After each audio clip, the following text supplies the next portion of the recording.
السلام علیکم ورحمۃ اللہ وبرکاتہ نحمدہ ونصلی علی رسولہ الکریم اما بعد اعوذ باللہ من الشیطان الرجیم بسم اللہ الرحمن الرحیم رب اشرح لی صدری ویسر لی امری واحلل عقدۃ من لسانی یفقہوا قولی۔ ہمارا جو ہے وہ جز 6 چھٹا سپارہ چل رہا ہے، اور اس میں ہم نے سورہ نساء کی تکمیل کی ہے الحمدللہ۔ اور اب ہم جو ہے وہ سورہ مائدہ جو ہے وہ مدنی صورت ہے، اور اس میں 120 آیات ہیں، اور اس میں 120 آیات ہیں، اور رکوع جو ہے 16 رکوع ہیں۔ بسم الله الرحمن الرحيم يا أيها الذين آمنوا أوفوا بالعقود أحلت لكم بهيمة الأنعام إلا ما يتلى عليكم غير محل الصيد وأنتم حرم إن الله يحكم ما يريد يا أيها الذين آمنوا لا تحلوا شعائر الله ولا الشهر الحرام ولا الهدي ولا القلائد ولا آمين البيت الحرام يبتغون فضلا من ربهم ورضوانا وإذا حللتم فاصطادوا ولا يجرمنكم شنآن قوم أن صدوكم عن المسجد الحرام أن تعتدوا وتعاونوا على البر والتقوى ولا تعاونوا على الإثم والعدوان واتقوا سورہ مائدہ اس میں اللہ تعالیٰ کیا فرما رہے ہیں کہ یا ایھا الذین آمنوا اوفوا بالعقود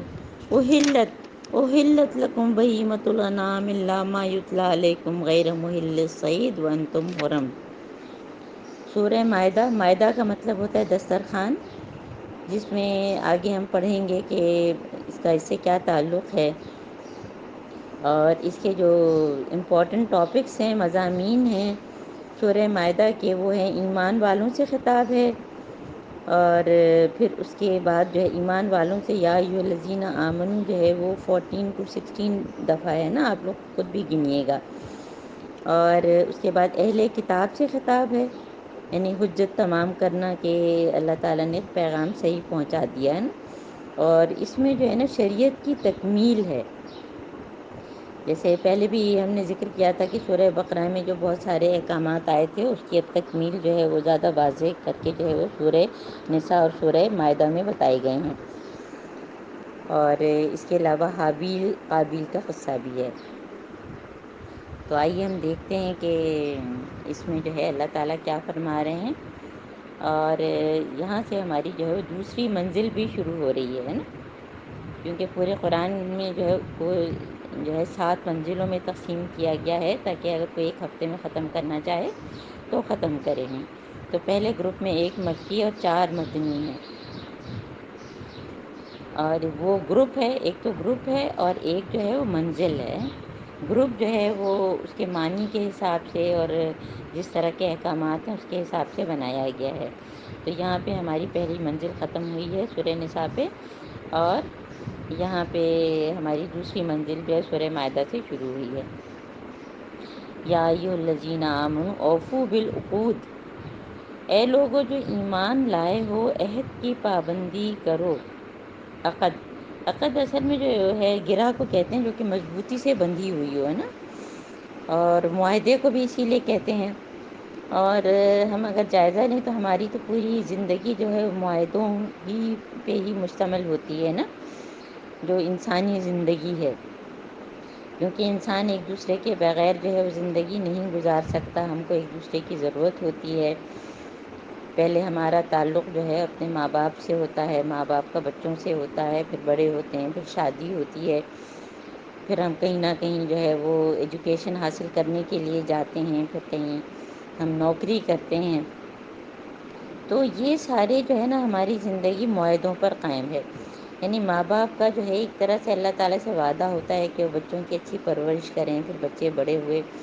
پھر یہ کہ ایجوکیشن کہیں پہ انہوں نے جو ہے تعلیم کے لیے داخلہ لیا، 1 سال کا کورس ہے، 2 سال کا کورس ہے، چھوٹے چھوٹے سرٹیفکیٹ کورسز ہوتے ہیں، وہ بھی ایک معاہدہ ہوتے ہیں. پھر جب شادی ہوتی ہے تو میرج بھی جو ہے وہ ایک طرح کا جو ہے وہ کانٹریکٹ ہے نا میرج جو ہے، کیونکہ اس میں بھی میاں بیوی کا نکاح میں جو چیزیں لکھی ہوتی ہیں وہ بھی جو ہے ایک سوشل کانٹریکٹ ہوتا ہے جس کو جو ہے نبھانا ہوتا ہے. کہ جب ہم کوئی جاب کرتے ہیں، کوئی عہدہ ملتا ہے، کوئی حکومتی معاملات میں ہمارا حصہ ہوتا ہے، تو ان سب میں جو ہے نا معاہدہ ہی ہوتا ہے. تو یہ بہت اہم جو آیت نمبر 1 ہے، اس میں ایک ساتھ اللہ تعالیٰ نے بہت ساری باتیں جو ہے وہ کی ہیں، کیونکہ ایمان والوں کو مخاطب کر کے کہا ہے. تو سب سے پہلے تو یہ کہ اپنے عہدوں کی بھی پابندی کرو، اور پھر تمہارے لیے مویشی کی قسم کے سب جانور حلال کر دیے گئے. حلال کیا کیا؟ مویشی. مویشی کس کو کہتے ہیں؟ مویشی قسم کے جانور جیسے اونٹ ہے، گائے ہے، بکری ہے، بھیڑ ہے. اور سوائے ان کے جو آگے چل کر آگے بھی احکامات آئیں گے کہ تم کو بتائے جائیں گے ہیں. لیکن احرام کی حالت میں شکار کو اپنے لیے حلال نہ کرو. یعنی ویسے تو شکار کیا جا سکتا ہے، لیکن اگر آپ احرام کی حالت میں ہیں تو شکار نہ کریں. اور یہاں پہ جیسے کہ یہ اس کی ابتدا جو ہے سورہ مائدہ کی جو ہے وہ یا ایھا الذین آمنو سے آئی ہے. تو ہم یہ بار بار دیکھیں گے کہ کتنی دفعہ آیا ہے، کیونکہ پورے قرآن میں جو ہے وہ 88 مرتبہ آیا ہے، 88 ٹائمز. اور سورہ مائدہ میں جو ہے وہ تقریباً جو ہے وہ 14 16 اور 10 ٹائمز جو ہے وہ سورہ بقرہ میں. یہ ہم خود بھی جو ہے اپنا ذہن کھلا رکھیں اور ہم خود بھی کاؤنٹ کریں کہ کتنی دفعہ، اور جتنی دفعہ یہ آئے تو میں یہ سوچوں کہ اللہ تعالیٰ مجھے پکار رہے ہیں نا. تو پہلی دفعہ آیا، اب یہ دوسری دفعہ آ گیا یا ایھا الذین آمنوا لا تحلوا شعائر اللہ ولا الشہر الحرام ولا الہدی ولا القلائد ولا آمین البیت. یہاں پہ اللہ تعالیٰ کیا فرما رہے ہیں ایمان والوں سے کہ اللہ تعالیٰ کی لا تحلوا شعائر اللہ. شاعر کس کو کہتے ہیں؟ علامت یا نشانی کو. یعنی کہ ہر وہ چیز جو کسی مسلک کے عقیدے کو ظاہر کرے نا. جیسے کہ ہم دیکھیں گے سکھوں کا خاص ٹربن وہ باندھتے ہیں، تو ہم دیکھیں گے تو ہمیں پتہ چل جائے گا یہ ان کا شاعر ہے نا. اسی طرح جو ہے وہ ہندوؤں کا ایک اپنا طریقہ ہوتا ہے. پھر ہم اگر مندر دیکھیں گے تو ہم سمجھ جائیں گے کہ یہ جو ہے وہ ہندوؤں کا علاقہ ہے، یہاں ہندو رہتے ہیں. مسجد دیکھیں گے تو ہمیں خیال آئے گا مسلمانوں کا. کوئی عبایا اسکارف دیکھیں گے تو مسلمانوں کا خیال آئے گا. اسی طرح خانہ کعبہ ہے، مسجد نبوی ہے، خود قرآن ہے، جائے نماز ہے، تسبیح ہے. تو یہ جو ہے وہ اللہ تعالیٰ کی نشانیاں ہیں نا، شاعر اللہ. اور وہ تمام علامات شاعر اللہ ہیں جو شرک اور کفر کے خلاف ہیں نا، وہ اللہ کی نشانیاں ہیں. تو اس لیے ان کو جو ہے وہ بے حرمت نہ کرو. یعنی کہ ان کو اپنے لیے جو ہے وہ ان کی حرمت سے کیا مطلب ہوتا ہے کہ ان کی عزت کرو، تعظیم کرو. ہاں. اور حرام مہینے میں سے کسی کو حلال نہ کرو. حرام مہینے حرمت والے ہم نے پہلے آپ کو بتایا تھا کہ حج سے پہلے یعنی کہ ذی القعدہ، ذی الحجہ، محرم اور پھر جو ہے وہ رجب. تو ان میں جو ہے وہ شکار کرنا منع ہے، اور ہر قسم کی جو ہے فساد اور لڑائی جھگڑا منع ہے.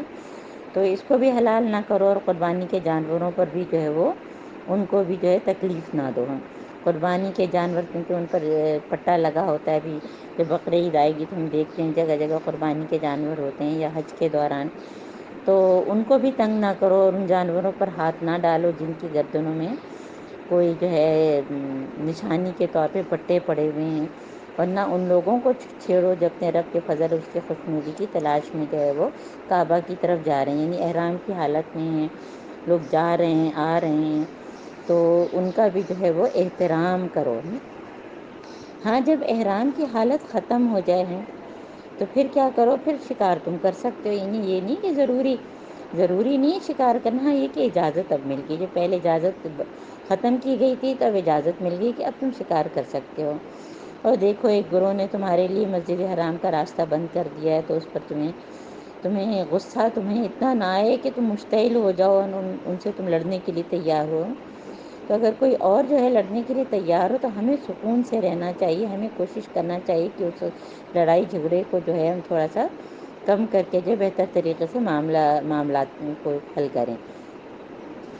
اب جو ہے یہاں پہ جو ہے نا یہ آیت نمبر 2 جو ہے یہ بہت اہم ہے، جس میں اللہ تعالیٰ فرما رہے ہیں وہ کہ وَتَعَاوَنُوا عَلَى الْبِرِّ وَالتَّقْوَىٰ وَلَا تَعَاوَنُوا عَلَى الْإِثْمِ وَالْعُدْوَانِ. اور نیکی کے کاموں میں اور تقویٰ کے کاموں میں ایک دوسرے کی مدد کرو. کیا ہے ویسے تمہارا جو ہے کسی سے اختلاف ہے نا، اور بہت ساری چیزیں تمہیں اس کی نہیں پسند، چاہے وہ ہماری ساس ہو، ہماری بہو ہو، یا ہمارے کوئی رشتہ دار ہوں، یا ہمارے جو ہے ہمسائے ہوں. ہو سکتا ہے بہت ساری چیزوں میں ہمارا ان سے اختلاف ہے، لیکن اگر وہ نیکی کے کوئی کام کر رہے ہیں تو ہمارا کیا فرض بنتا ہے کہ ہم ان کی مدد کریں، کیونکہ اس میں پھر ہمارا بھی نیکی کا حصہ پڑ جائے گا. کوئی افطار کروا رہا ہے تو ہم اس میں شامل ہو جائیں، کہیں پہ دورہ قرآن ہو رہا ہے ہم ان کی مدد جتنی کر سکیں ہیں. اسی طرح سے جو ہے اور مختلف جیلوں میں لوگ جو ہے ہماری خواتین جو ہے خیر النساء وہ جیلوں میں جاتی ہیں، کام کرتی ہیں، تو دل چاہتا ہے کہ ہم بھی ان کے ساتھ مل کے جائیں اور کریں. تو کوئی بھی نیکی کے کام جو ہیں ہم اس میں جو ہے لوگوں کا تعاون کریں. اور کس چیز میں ہم کو تعاون نہیں کرنا، علی الاسم والعدوان. جو ہر سے کسی چیز میں لوگ بڑے ہوئے ہیں، گناہ کے کام کر رہے ہیں، تو اس میں ہم کو بالکل تعاون نہیں کرنا، اس میں ہم اپنا راستہ الگ کر لیں. کیونکہ برائی کے کام میں بھی جو ہے وہ اگر ہم مدد کر رہے ہیں تو اس میں پھر ہمارا حصہ پڑ جائے گا. تو پھر اس کا عذاب بھی ہمارے اوپر ہوگا. اور اس کو اللہ تعالیٰ نے کس چیز سے جوڑ دیا، واتقوا اللہ ان اللہ شدید العقاب. بے شک اللہ تعالیٰ جو ہے وہ سخت جو ہے سزا دینے والا ہے، اس لیے اللہ کا تقوی اختیار کرو. یہ کی ورڈ ہے نا تقوی. یہ آیت نمبر 2 ہے سورہ مائدہ کی، اور یہاں پہ ہمارا جو ہے ربوع ختم ہو گیا، یعنی 1/4 ہے نا چھٹے سپارے کا. اب جو ہے یہ ہمیں اللہ تعالیٰ یہ بتا رہے ہیں کہ کیا حرام کیا گیا. اور حرام کیے جانے کی آیت جو ہے سورہ بقرہ میں بھی ہم نے تفصیل سے پڑھی تھی، لیکن یہ سورہ مائدہ میں کیونکہ شریعت کی تکمیل ہو رہی ہے تو مزید چیزوں کو ایڈ کیا گیا ہے کہ حرمت علیکم المیتۃ والدم ولحم الخنزیر وما اہل لغیر اللہ. اور تم پر حرام کیا گیا مردار، خون، سور کا گوشت، خنزیر یعنی کہ اور وہ جانور جس پر اللہ کا نام نہ لیا گیا، صحیح طرح سے اس کو حلال نہیں کیا گیا اللہ تعالیٰ کا نام لے کے. اور اکثر جو ہے قصائیوں کو بھی پتہ نہیں ہوتا، تو ہمیں کوشش کرنی چاہیے کہ قربانی کی دعا بھی اور ان کو صحیح طریقہ بسم اللہ اللہ اکبر کر کے جو ہے وہ، اور اتنی دیر تک جو ہے وہ رکھیں کہ وہ خون سارا بہہ جائے، وہ صحیح حلال طریقہ ہے. اگر خون اس کے اندر رہ گیا یا ابھی تڑپ رہا ہے اور انہوں نے جو اس کے حصے بکرے کرنا شروع کر دیے، تو وہ صحیح چیز نہیں ہے. اور پھر اس کے علاوہ اللہ تعالیٰ کس کو کہہ رہے ہیں کہ کیا چیز حرام ہے، وہ جانور جو گلا گھونٹ کر یا چوٹ کھا کر یا اوپر سے نیچے گر کر یا ٹکر کھا کر مرا ہو. تو یہ بھی جو ہے نا یہ مردار میں ہی آتے ہیں. یا جسے کسی درندے نے پھاڑ کھایا ہو، تو یہ مردہ ہو گئے نا. تو جب مردہ ہو گئے تو پھر ہمارے لیے یہ حرام ہو گئے. لیکن کیا ہے کہ سوائے اس کے کہ جسے تم نے زندہ پا کر ذبح کیا، اوپر سے نیچے جانور گرا، ہم نے اس کو دیکھا اس وقت زندہ تھا اور ہم نے اس کو فوراً ذبح کر لیا، یا کسی درندے نے پھاڑا اور وہ مرا نہیں تھا ابھی زندہ تھا اور ہم نے اس کی قربانی کر لی، تو پھر جو ہے وہ حلال ہو جائے گا. اور کیا حرام ہے، وما ذبح علی النصب وان تستقسموا بالازلام ذلکم فسق. اور وہ بھی حرام ہے جو کسی آستانے پر ذبح کیا گیا. آستانے کا کیا مطلب ہے کہ جو غیر اللہ کے نام کی نظر نیاز ہوتی ہے، چاہے دیوتیوں کے دیوی اور دیویوں کے لیے ہو، یا جو ہے وہ کسی اولیاء اللہ کے جو ہے وہ مزار پہ جا کے ہو کہ ان کو خوش کیا جائے، تو یہ جو ہے وہ جائز نہیں ہے نا، وہ بھی حرام ہے. اور کیا چیز ناجائز ہے، یہ تو حرام کھانے کی چیز بات آئی. اب مزید جو فسق کے کام کیا بتا رہے ہیں اللہ تعالیٰ کہ ان تستقسموا بالازلام. کہ تم جو ہے تیر کے ذریعے اپنی قسمت معلوم کرو، جو کہ ظاہر ہے کہ جوئے کا طریقہ ہے۔ وہاں پہ ہم نے پیچھے سورہ بقرہ میں جو ہے جوئے اور شراب کے بارے میں بتایا کہ وہ حرام ہے،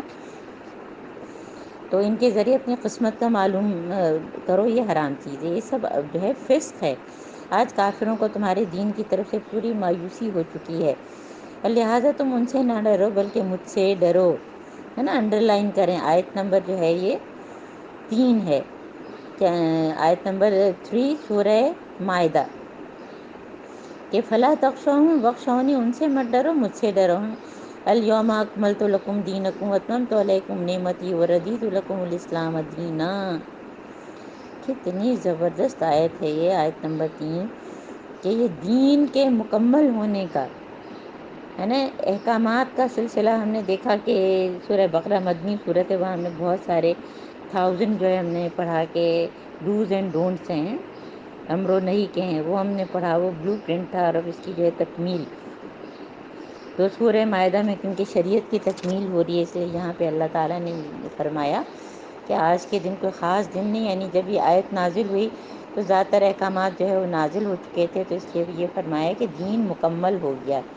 اور اسلام جو ہے اب ایک مستقل نظام کی حیثیت سے، اور اس میں ہر چیز کا جواب اور حل ہے۔ کوئی بھی ہمارے ذہن میں سوال ہو کہ ہم کیا کھائیں، کیسے کھائیں، کھانے کے سے پہلے کیا دعا مانگیں، کھانے کے بعد کیا دعا مانگیں، پھر اس کے علاوہ حج کیسے کریں، نماز کیسے پڑھیں، زکوٰۃ کیسے دیں، تجارت کیسے کریں، سود حرام ہے، آیت دین ہم نے پڑھی، لین دین کے معاملات کیسے کریں، یعنی یہ ایک پورا مکمل جو ہے وہ لائے عمل ہے۔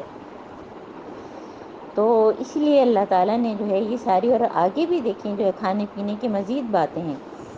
دیکھیں ہم لوگ جو ہے وہ اللہ تعالیٰ، ہم عابد تو ہیں، ہم سب لوگ جو ہیں عبادت کرتے ہیں، ہم نماز پڑھتے ہیں، روزہ رکھتے ہیں، زکوٰۃ دیتے ہیں، اور جب توفیق ہوتی ہے تو حج بھی کرتے ہیں، تو عابد تو ہیں، لیکن ہم کو عبد بھی بننا ہے۔ عبد کیا ہے؟ عبد کا مطلب غلام۔ تو میں اور آپ اللہ تعالیٰ کے غلام ہیں، انبیاء بھی عبدہ و رسولہ، اور غلام کی اپنی کوئی مرضی نہیں ہوتی، جو اللہ تعالیٰ نے کہا ہم کو تو ویسے ہی کرنا ہے۔ یسألونک ماذا احل لہم قل احل لکم الطیبات۔ اب یہ صحابہ کے سوالات جو آپ کو بتایا تھا کہ 12 سوالات انہوں نے حضرت محمد صلی اللہ علیہ وسلم سے کیے تھے، اس میں ایک یہ بھی سوال ہے کہ ہمارے لیے کیا حلال، کیا اچھا یہ حرام ہے، تب حلال کیا ہے؟ تو اللہ تعالیٰ کیا فرما رہے ہیں کہ ساری پاک چیزیں حلال کر دی گئی ہیں، یعنی حرام تو یہ تھوڑی سی چیزیں، کیونکہ پہلے کی شریعتوں میں لوگوں نے یہ غلط کانسیپٹ رکھا ہوا تھا کہ صرف حلال چیزیں تھوڑی سی ہیں، تو نہیں، حلال چیزیں تھوڑی سی نہیں ہیں، صرف حرام چیزیں تھوڑی سی ہیں، باقی سب حلال ہیں۔ اور جن شکاری جانوروں کو تم نے سدھایا، اور جن کو اللہ کے دیے ہوئے علم کی بنا پر تم شکار کی تعلیم دیتے ہو، یعنی وہ اپنے جانور کو جو ہے وہ اس طرح سے جو ہے وہ ٹرین کرتے تھے کہ وہ جا کے کس طرح سے جو ہے وہ پرندوں کو پکڑے ہیں، تو جس جانور کو تمہارے لیے پکڑ رکھیں، پھر اس کے بعد آپ قربانی کرو، اس کو تم کھا سکتے ہو، البتہ اس پر اللہ کا نام لو اور اللہ کا قانون توڑنے سے ڈرو، اللہ کو حساب لیتے دیر نہیں لگتی ہے۔ اور پھر الیوم احل لکم الطیبات طعام الذین اوتوا الکتاب حل لکم، اور آج تمہاری ساری پاک چیزیں جو ہیں حلال کر دی گئیں۔ کیا حلال ہے؟ طیب چیزیں، طیب چیزیں ہے نا۔ اور طیب جب خالی آتا ہے تو اس میں حلال خود بخود چھپا ہوتا ہے۔ اور طیب کا کیا مطلب ہے؟ پہلے بھی ہم نے استقبال رمضان میں بھی آپ کو بتایا تھا کہ جو صحت بخش غذا ہے اس پر ہم کو زور دینا چاہیے، گندی گلی سڑی چیزیں یا جو ہماری صحت کے لیے نقصان دہ ہو، تیز قسم کے مسالے، یہ سب طیب میں نہیں آئیں گے۔ اور اہل کتاب کا کھانا بھی تمہارے لیے حلال ہے اور تمہارا کھانا ان کے لیے، لیکن دیکھیں یہ بات یاد رکھیں کہ اگر اہل کتاب اپنی شریعت پر چل رہے ہیں تب تو ٹھیک ہے، لیکن اگر وہ اپنی شریعت پر ہی نہیں چل رہے ہیں اور خدا نخواستہ اگر وہ خنزیر کھا رہے ہیں تو پھر تو وہ ان کا کھانا ہمارے لیے حلال نہیں ہوگا۔ ہم تو اہل کتاب کا کھانا جو ہے، جو حلال اگر وہ دے رہے ہیں، کوئی سبزی انہوں نے پکائی ہوئی ہے، کوئی اور چیز ایسی ہے تو وہ ہم کھا سکتے ہیں۔ اور والمحصنات من المؤمنات والمحصنات من الذین اوتوا الکتاب، اور محفوظ عورتیں بھی تمہارے لیے حلال ہیں۔ محسنات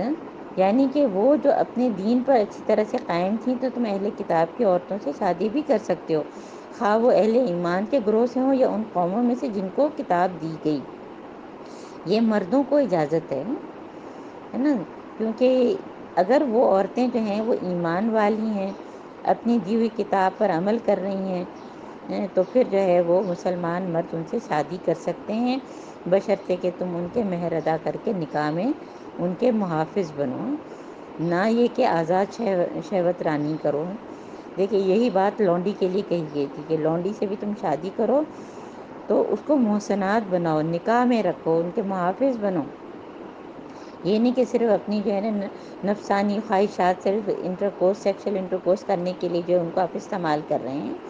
یا گرل فرینڈ بنایا ہوا ہے، تو اسی طرح جو ہے نان مسلم عورتوں کے لیے بھی اللہ تعالیٰ نے جو ہے وہ جو کہ اہل کتاب میں سے ان کے لیے صاف جو ہے یہ احکامات دیے۔ اور جس کسی نے ایمان کی روش پر چلنے سے انکار کیا تو پھر کیا ہے، فقط حبط عملہ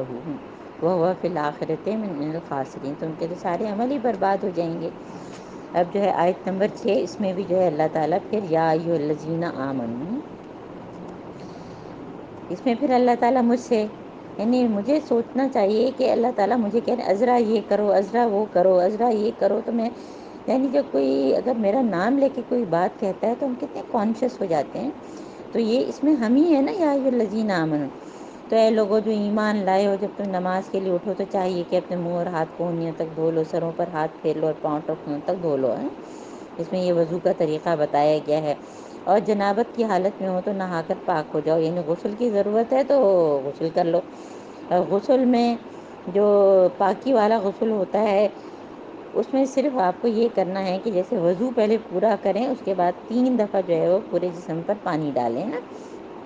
اور پھر جیسے وضو کے بعد کی دعا ہے وہ ہم پڑھیں ہیں۔ تو لیکن اگر بیمار ہو یا سفر کی حالت میں ہو، تم میں سے کوئی شخص جو ہے رفع حاجت کرے یا تم نے عورتوں کو ہاتھ لگایا ہو اور پانی نہ ملے تو پاک مٹی سے کام لو، ہے نا۔ وَإِن كُنتُمْ جُنُبًا فَطَهَّرُوا وَإِن كُنتُمْ مَرْضَىٰ أَوْ عَلَىٰ سَفَرٍ أَوْ جَاءَ أَحَدٌ مِّنكُم مِّنَ الْغَائِطِ، یہ پوری کی پوری سورہ نساء میں ہم پڑھ چکے ہیں، آیت نمبر 43 44۔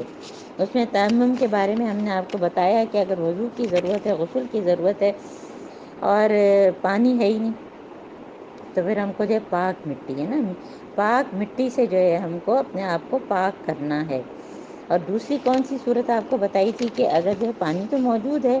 لیکن بیمار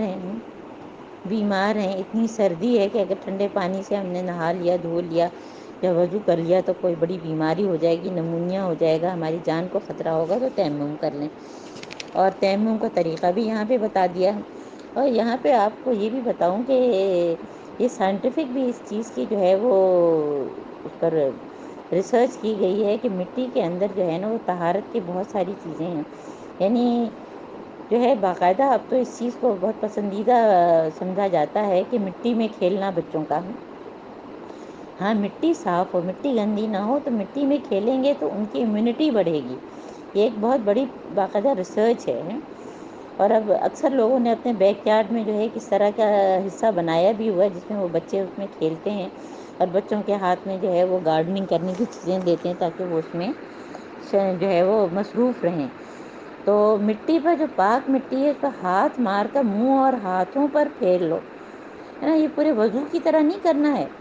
صرف مٹی پہ ہاتھ پھیرنا ہے، مٹی پہ ہاتھ مارنا ہے اور پھر ہاتھوں پر پھیرنا ہے، منہ پر، بس ہو گیا تیمم۔ تو ما یرید اللہ لیجعل علیکم من حرج ولکن یرید لیطہرکم، اللہ تعالیٰ جو ہے تم پر کوئی تنگی نہیں چاہتا، بلکہ اللہ تعالیٰ چاہتا ہے کہ تمہیں جو ہے وہ پاک کرے اور اپنی نعمت تم پر تمام کرے، شاید کہ تم جو ہے شکر گزار ہو، لعلکم تشکرون۔ اللہ تعالیٰ ہم سب کو جو ہے بہت ہی وجعلنی لک شکارا، کہ اللہ تعالیٰ ہم کو بہت زیادہ شکر کرنے والا بنائے۔ اور وضو کے بعد کی دعا کیا ہے؟ غسل کے بعد کی دعا اللہم اجعلنی من التوابین من المتطہرین، کہ اللہ تعالیٰ مجھ کو ان میں سے بنا جو توبہ کرنے والے ہوں اور ان میں سے جو پاک ہوں، ہے نا، طاہر ہوں۔ اب آیت نمبر 7، وَاذْكُرُوا نِعْمَتَ اللَّهِ عَلَيْكُمْ وَمِيثَاقَهُ الَّذِي وَاثَقَكُم بِهِ إِذْ قُلْتُمْ سَمِعْنَا وَأَطَعْنَا وَاتَّقُوا اللَّهَ إِنَّ اللَّهَ عَلِيمٌ بِذَاتِ الصُّدُورِ۔ اور اللہ نے تم کو جو نعمت عطا کی اس کا خیال کرو اور اسے کیے ہوئے عہد کو نہ بھولو۔ اللہ تعالیٰ بار بار عہد کی بات کرتے ہیں، بنی اسرائیل نے عہد کیا تھا، اس پہ قائم نہیں رہے، اور تمہارا یہ قول کہ ہم نے سنا اور اطاعت کی ہے نہ، یہ صحابہ کرام کا کیا تھا، سمینا و اطعنا۔ تو ہمیں بھی اس کو اپنی زندگی میں ضرور آرڈر آف دا ڈے ہم دیکھیں آج کیا حکم آیا ہے، اور ہم فوراً کہیں کہ اللہ تعالیٰ میں نے سنا اور میں اس کی اطاعت کروں، میں اس کی اطاعت کی توفیق اللہ تعالیٰ مجھے دے ہوں۔ اور پھر اس کو اللہ تعالیٰ نے جوڑا تقویٰ سے، واتقوا اللہ ان اللہ علیم بذات الصدور۔ اللہ تعالیٰ تو تمہارے سینوں کے بھید بھی جانتا ہے کہ تم چاہتے کیا ہو، تم اس پہ عمل بھی کرنا چاہتے ہو کہ نہیں، کہ دل میں ہی تمہارے خرابی ہے۔ اب چوتھی مرتبہ یا ایھا الذین آمنوا کونوا قوامین للہ شہداء بالقسط ولا یجرمنکم شنآن قوم علی الا تعدلوا اعدلوا ھو اقرب للتقویٰ۔ اور یہ ہم سورہ نساء کی آیت نمبر 135 میں پڑھ چکے ہیں کہ اللہ تعالیٰ کا نظام قائم کرنا جو ہے عدل و انصاف کے ساتھ، اور اگر اس کے لیے کبھی ہم کو اپنے خلاف جو ہے وہ گواہی دینی پڑے، یا ہمارے قریبی لوگوں کے لیے، ہمارے والدین اور ہمارے قریبی رشتہ داروں کے خلاف، تو ہم جو ہے وہ عدل کا دامن نہ چھوڑیں۔ اب دیکھیں گے یہ ویسے تو سب سے زیادہ جو ہے وہ حاکموں کے لیے ہے کہ وہ عدل سے کام کریں، یا عدالت کے ججوں کے لیے ہے، لیکن ہم نہ حاکم ہیں، ہم نہ جج ہیں، لیکن ہم اپنی چھوٹی سی دنیا میں جس گھر میں رہتے ہیں وہاں بھی ہم بہت ساری چیزوں کے فیصلے کرتے ہیں۔ ہماری بیٹیاں، ہماری بہوئیں، ہمارے بچے، ہمارے شوہر، ہمارے رشتہ دار، ان سب کے معاملے میں بھی ہم کو کیا کرنا ہے کہ عدل کرنا ہے، اور عدل کرو یہ تقویٰ سے بہت ہی قریب ہے، اور اللہ سے ڈر کر کام کرتے رہو، جو کچھ تم کرتے ہو اللہ اسے پوری طرح باخبر ہے۔ اور جو لوگ ایمان لائیں اور نیک عمل کریں تو اللہ تعالیٰ نے ان سے وعدہ کیا ہے کہ ان کے خطاؤں سے درگزر کریں گے اور ان کو بہت ہی بہترین اجر دیں گے، اجر عظیم۔ اور اس کے پھر اپوزٹ کیا ہے، جنہوں نے کفر کیا، آیات کو جھٹلایا، تو وہ جو ہے وہ جہنم میں ہوں گے۔ اب پانچویں دفعہ پھر ہیں یا ایھا الذین آمنوا اذکروا نعمت اللہ علیکم، کہ اے لوگوں جو ایمان لائے اللہ تعالیٰ کے احسان کو یاد کرو جو ابھی تم پر اللہ تعالیٰ نے کیا۔ یہ کون سا قصہ تھا کہ یہودیوں نے حضرت محمد صلی اللہ علیہ وآلہ وسلم اور صحابہ کو کھانے پر بلا کر جو ہے وہ حملے کی سازش کی ہیں، اور اللہ تعالیٰ نے جو ہے وہ بچا لیا، اور حضرت محمد صلی اللہ علیہ وسلم کو پہلے سے بتا دیا نا، تو یہاں پہ اس کا ذکر ہے۔ اس کے بعد آیت نمبر 12 وَلَقَدْ أَخَذَ اللَّهُ مِيثَاقَ بَنِي إِسْرَائِيلَ وَبَعَثْنَا مِنْهُمْ اثْنَا عَشَرَ نَقِيبًا، کہ یہ بنی اسرائیل سے پکا وعدہ کیا اللہ تعالیٰ نے، اور ان میں جو ہے 12 نقیب۔ 12 نقیب کس کو کہتے ہیں کہ یعنی ان کے جو وہ ہیڈ تھے، ہے وہ، کیونکہ ان کے 12 قبیلے تھے اس لیے 12 نقیب تھے ان کے ہیں۔ اور اللہ تعالیٰ نے کیا ان سے کہا کہ قال اللہ انی معکم، کہ میں نے تمہارے سارے سسٹم بنا دیے ہیں، 12 قبیلے ہیں، ان کے ہیڈ ہیں۔ پھر ہم نے سورہ بقرہ میں پڑھا کہ عشرت آئینہ کے 12 چشمے بھی، کہ پانی پہ لڑائی نہ ہو، اور ہر چیز اللہ تعالیٰ نے کی۔ تو اب اللہ تعالیٰ کیا چاہ رہے ہیں کہ تم جو ہے نماز قائم کرو، زکوٰۃ دو، اور جو رسول ہم بھیجیں ان کو جو ہے ان پر تم ایمان لاؤ، ان سے ان کی مدد کرو، ہم ان کو سپورٹ کرو ہم، اور تو پھر اگر تم یہ کرو گے تو میں تمہاری برائیاں تم سے جو ہے وہ ختم کر دوں گا، اور اللہ تعالیٰ کے لیے اچھا قرضہ دو ہم، تو پھر میں تم کو جو ہے جنتوں میں بھی داخل کروں گا اور دنیا میں بھی فضیلت دوں گا ہم۔ لیکن کیا ہے کہ انہوں نے اس کو جو ہے نہیں کیا ہم، انہوں نے اپنے عہد کو جو ہے جو اللہ تعالیٰ سے انہوں نے کیا تھا وہ توڑ ڈالا، جس کی وجہ سے اللہ تعالیٰ کیا فرما رہے ہیں فَبِمَا نَقْضِهِم مِّيثَاقَهُمْ لَعَنَّاهُمْ وَجَعَلْنَا قُلُوبَهُمْ قَاسِيَةً۔ اللہ تعالیٰ نے جو ان کے دل سخت کر دیے، ان کے جو عہد کی وجہ سے، عہد توڑنے کی وجہ سے نا، اللہ تعالیٰ نے رحمت سے ان کو دور پھینک دیا۔ ہم نے سورہ بقرہ میں پڑھا ثُمَّ قَسَتْ قُلُوبُكُمْ، اور اس کی ساری جو ہے وجوہات بھی بتائی گئیں کہ اللہ تعالیٰ کی نافرمانی کرتے ہیں، جو اللہ تعالیٰ کا حکم ہوتا ہے اس کو مانتے نہیں ہیں، پیغمبروں کو قتل کرتے ہیں، اور پھر جو ہے مغضوب علیہم کی بات ہوئی ہے۔ تو اب ان کا، اور جہاں پہ اس آیت میں جو ہے وہ اللہ تعالیٰ جو ہے یہ بھی بتا رہے ہیں، تو ان کی ان حرکتوں کی وجہ سے فقط ضل سواء السبیل ہے، انہوں نے سیدھا راستہ جو منزل تک جانے والا تھا، اللہ تک پہنچانے والا، جنت تک پہنچانے والا، وہ راستہ ہی کھو دیا ہے۔ اور یہ سواء السبیل اصل میں کیا ہے کہ اس کو ایسے امیجن کریں کہ اس میں معرف تفہیم القرآن میں پوری اس کی تصویر دی ہوئی ہے کہ ایک طرف جنت ہے اور دوسری طرف ہم سفر کر رہے ہیں، اور اس طرف چھوٹے چھوٹے جو ہے وہ جیسے بیک ڈور ہوتے ہیں، تو انسان جو ہے مین جو روڈ ہے، جو ہائی وے ہے، اس کو چھوڑ کے جو ہے چھوٹی چھوٹی ایگزٹ لے لے، چھوٹے چھوٹے راستے اختیار کر لے، کوئی پگڈنڈیاں لے لے، تو پھر وہ اپنے راستے پہ نہیں پہنچ سکتا۔ تو سگنل فری کوریڈور، صراط مستقیم، سواء السبیل ہے نا ہے، تو پھر اس کی وجہ سے اللہ تعالیٰ نے دل سختی ہے۔ اب ان کا حال یہ کہ الفاظ کو الٹ پھیر کر بات کو کہیں سے کہیں کر دیتے ہیں، اور جو تعلیم انہیں دی گئی اس کا بڑا حصہ بھول چکے ہیں۔ تو یہودی بھی یہ سبق بھول گئے ہیں، اور ہر وقت ان کی کوئی نہ کوئی خیانت کا پتہ چلتا رہتا ہے، اور جو شرارتیں یہ کر رہے ہیں سب اللہ تعالیٰ سے کوئی چیز بھی مخفی نہیں ہے۔ تو حضرت محمد صلی اللہ علیہ وآلہ وسلم کو اللہ تعالیٰ کیا کہہ رہے ہیں کہ اگر یہ لوگ سازشیں کرتے ہیں تو فاعف عنہم اور وصفح ہے نا، فاعفو وصفحوا ہم نے سورہ بقرہ میں بھی پڑھا تھا کہ ان کے حرکات سے جو تم چشمپوشی کرو، اللہ تعالیٰ ان کو پسند کرتا ہے۔ یحب المحسنین، جو ہے بہترین طریقے سے معاملہ کرتے ہیں، یعنی ہم ان سے بدلہ نہیں لیں گے، البتہ ہم ان کو جو ہے حکمت کی باتیں بتاتے رہیں گے، اور ان کو جو ہے دین کے قریب کرنے کی کوشش کرتے رہیں گے۔ اور اب اگلی آیت میں جو ہے اللہ تعالیٰ جو ہے پھر نصارہ کو بھی کہہ رہے ہیں کہ وہ بھی جو ہے اپنا سبق بھول گئے ہیں۔ من الذین قالوا انا نصارى، جنہوں نے کہا تھا کہ ہم تو نصارہ ہیں، اللہ کی مدد، من انصاری اللہ، تو انہوں نے کہا تھا نحن انصار اللہ، تو جب اللہ کی مدد کرنے والے تھے تو وہ بھی جو ہے وہ سبق بھول گئے، اور آخرکار ہم نے ان کے درمیان قیامت تک کے لیے دشمنی اور آپس کے جو ہے بغض دشمنی رکھ دی ہے۔ تو یہ کن کی بات ہو رہی ہے؟ یہود و نصارہ کی۔ یہودیوں اور عیسائیوں میں، کرسچنس اور جیوز، ان میں 1900 تک جو ہے وہ دشمنی رہی۔ خود عیسائیوں کے اندر، خود کرسچنس کے اندر بھی جو ہے وہ بہت زیادہ جو ہے وارز، شدید جنگیں ہوئیں، اور بلڈ آن کراس ایک بک ہے، اس میں آپ پڑھ بھی سکتے ہیں، اور اس پہ کوئی مووی بھی بنی ہے۔ تو اب ان کے جو ہے یہ سبق بھولنے کے بعد اب اللہ تعالیٰ جو ہے حضرت محمد صلی اللہ علیہ وآلہ وسلم کا ذکر جو ہے کر رہے ہیں، اور جو ہے وہ یہود و نصارہ کو خطاب کر کے، اہل کتاب کو خطاب کر کے کہہ رہے ہیں یا اہل الکتاب، کہ ہمارا رسول تمہارے پاس آ گیا، قد جاءکم رسولنا یبین لکم کثیرا مما کنتم تخفون من الکتاب یعفو عن کثیر، کہ ہمارے رسول آ گئے ہیں اور وہ کتاب کی بہت ساری باتوں کو تمہارے سامنے کھول کے رکھ رہے ہیں، جن پہ تم پردہ ڈالتے تھے، تم اس پہ عمل نہیں کرتے تھے، اور تمہاری بہت سی باتوں سے وہ درگزر بھی کر جاتے ہیں جو تم غلطیاں کرتے ہو، اور وہ تو اللہ تعالیٰ کی طرف سے جو ہے وہ ایک نور ہے، نور، اور ایک کتاب ان کے ساتھ ہے جو کہ کتابوں میں بھی کھلی کھلی کتاب جس میں سارے احکامات موجود ہیں، اور جس کے ذریعے سے اللہ تعالیٰ ان لوگوں کو جو اس کی رضا کے طالب ہیں، خاص طور پہ کیا ہے کہ جو اللہ تعالیٰ کی رضا چاہتے ہیں ان کو اللہ تعالیٰ سبل السلام دکھاتا ہے، سبل السلام، سواء السبیل، صراط مستقیم،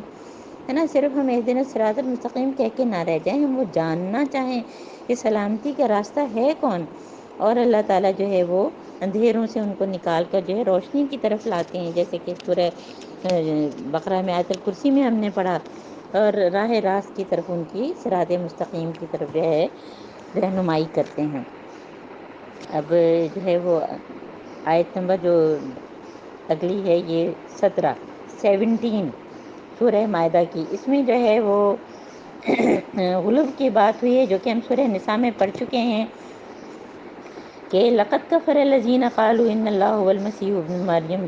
قل فمن یملک من اللہ شیئا ان اراد ان یہلک المسیح، یقیناً کفر کیا ان لوگوں نے جنہوں نے کہا کہ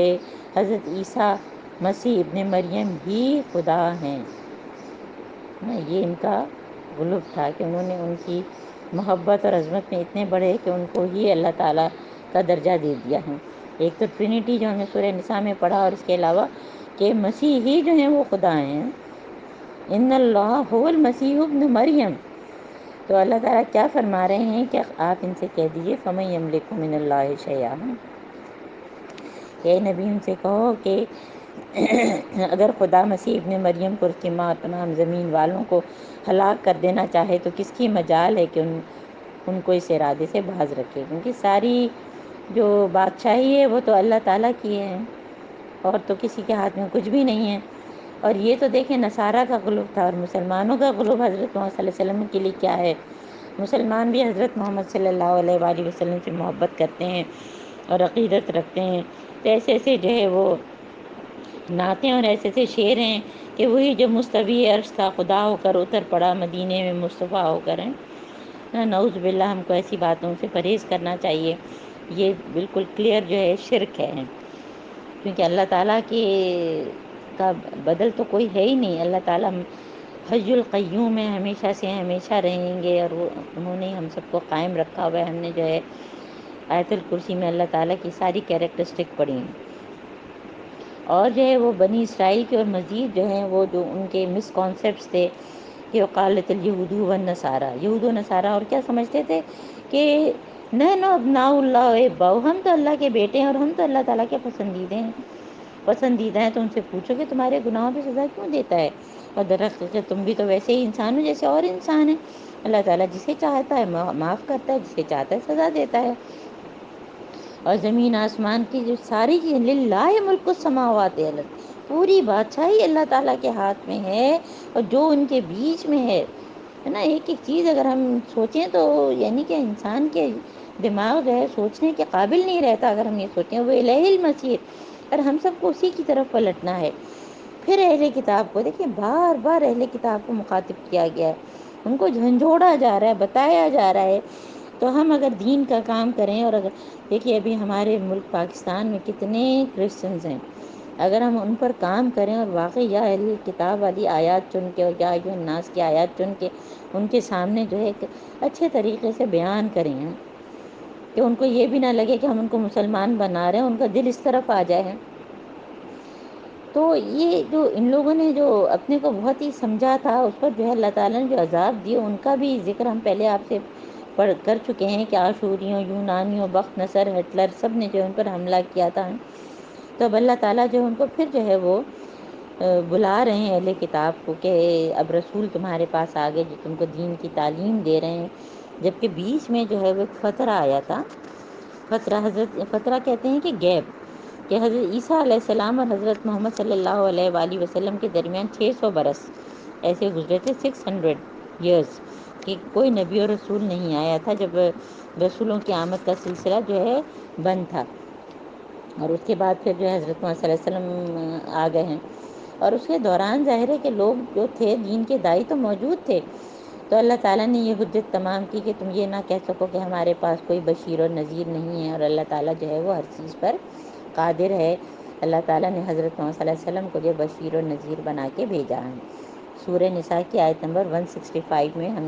یہ پڑھ چکے ہیں، اور یہ سورہ مائدہ کی آیت نمبر 19 ہے۔ اب آیت نمبر 20 میں جو ہے نا بہت اہم واقعہ ہے کہ جو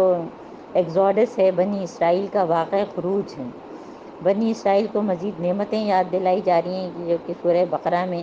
پھر ان سے کہا جا رہا ہے کہ مقدس سرزمین فلسطین میں داخل ہو، یعنی پھر بنی اسرائیل کا قصہ، کہ جب موسیٰ علیہ السلام نے قوم سے کہا کہ میری قوم کے لوگوں اللہ کی نعمت کا خیال کرو جس نے تمہیں دی، اور اس نے تم میں نبی پیدا کیے، اور تم کو جو ہے وہ حکمران بنایا، اور تم کو وہ دیا جو کسی کو نہیں دیا، اور پھر کیا کہا کہ اس مقدس سرزمین میں داخل ہو جاؤ، فلسطین میں جو اللہ نے تمہارے لیے رکھ دی ہے،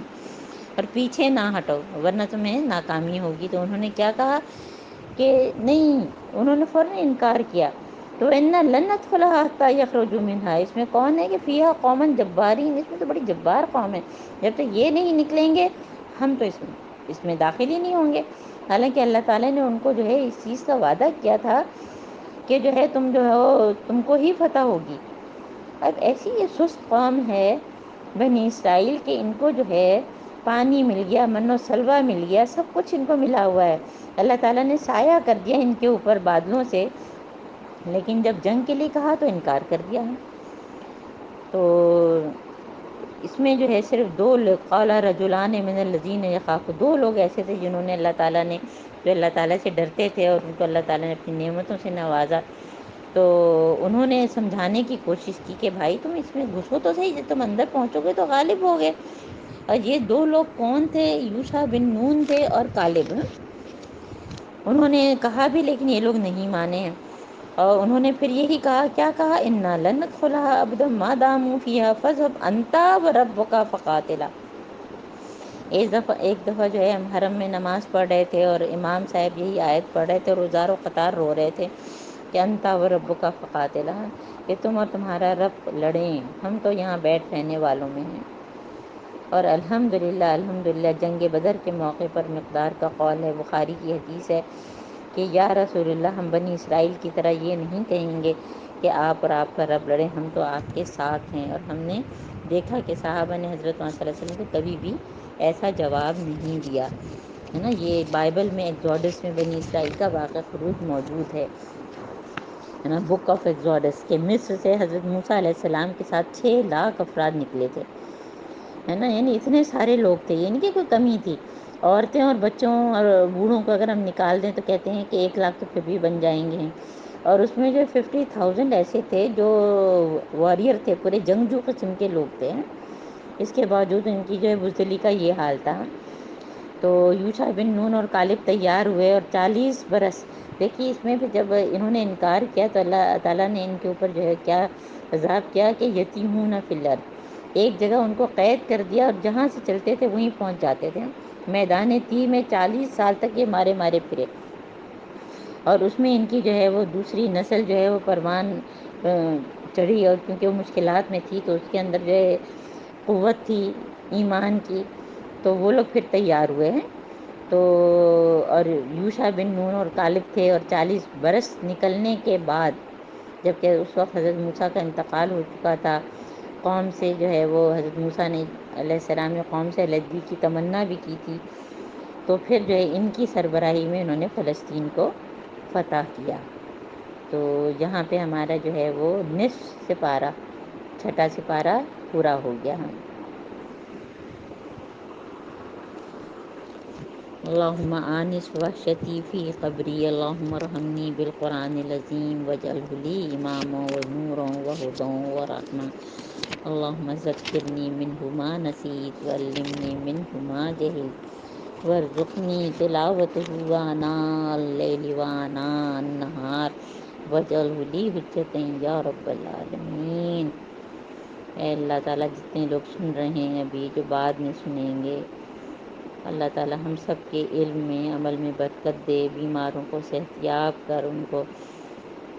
شفائے کاملہ اور عاجلہ دے، اللہ تعالیٰ سب کے معاملات کو آسان کر، ہم کو جو ہے روزے رکھنا آسان کر، یہ رمضان ہمارے لیے مغفرت، رحمت اور جہنم سے بچاؤ کا سبب بنا دے۔